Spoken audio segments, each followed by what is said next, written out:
I'm Jem Woods.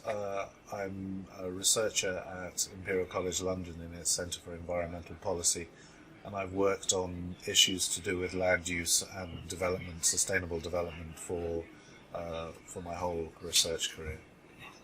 Development of the calculator models has been, I think, absolutely instrumental in people getting an understanding of the new dynamic, which is even if we are to drive emissions completely, carbon dioxide and greenhouse gas emissions completely out of the industrial sector, out of energy provision in particular, we still need to have really dramatic reductions and also enhanced carbon sinks in the land sector.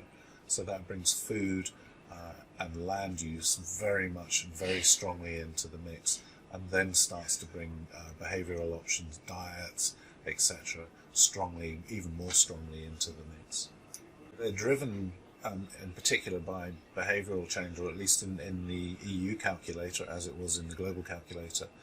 Changes in dietary choice, particularly around meat, can have very substantial impacts both on land allocation, so the amount of land, for example, that's dedicated to pasture for animal feed around the world or across Europe, excuse me, but also on the types of crops grown to feed those animals. And so those two interactions have become really central to understanding the potential for changing the management of land. If we look at how land impacts behavioural choice and also the other way around, there we see this particular the changes in diet affecting crop production, but also potentially changing demands for energy in agriculture, and again even the amount of energy and the emissions associated with the production of crop nutrients, of fertilizers, it becoming again key components in our overall analysis. Another key example might be the need to reduce the amount of steel and cement in buildings. There we see alternatives there, for example, new versions of wood, so-called cross-laminated timber, where you can build skyscrapers, large superstructures out of wood-based materials, and those systems themselves become carbon sinks. So there's interactions across almost every sector when you affect land use. And as we've mentioned before, there are very substantial intersectoral interactions when we think about how we might change land to become both a carbon sink, but also the products from land to become low emission products from land. And they will have really very deep-seated economic implications as well.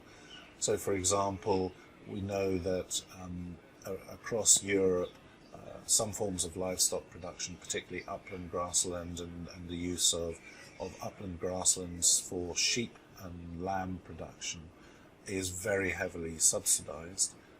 Is a very marginal low income, but has major implications, for example, for biodiversity. And so we see these economic interactions pervading through the whole economic system. So I mentioned previously that a reduction in meat demand not only reduces the amount of land that could be needed for pasture, for feeding the animals, but also cropland. And of course, those are two major markets. So cereal production for animal feed is the dominant driver for much of our farming activity. And so these will have very substantial impacts across our farming sector and right through to retail. So we have this phrase called the big aha moment, for when the user starts to really use the tool, can play with the tool, and actually when you're playing with the tool, that's when you start to get a real feel for the systems, how the systems interact, this called system dynamics, and the things that you can do. And so one of the really big aha moments is literally that if you change diet, if you say diet will change, we will decrease the amount of meat we eat, you can see really substantial impacts from that.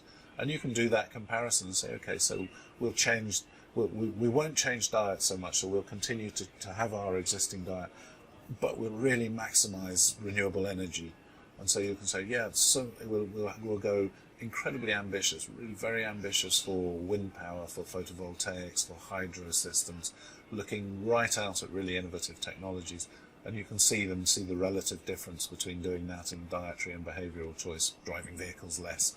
Well, optimism is not a question to ask a scientist, but if I step back and give you an opinion about this, at the moment we're just starting to understand the need for the kinds of tools the calculators are.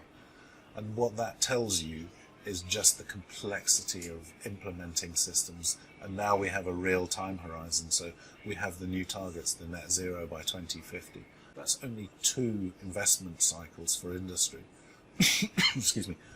So if we need to drive innovation, really systemic change in the systems, the technological systems and the behavioural systems, we have to be able to make that case societally. We need these tools to be able to make that case, to bring society along with us, because there will be co-benefits, but there will also be winners and losers in this overall process.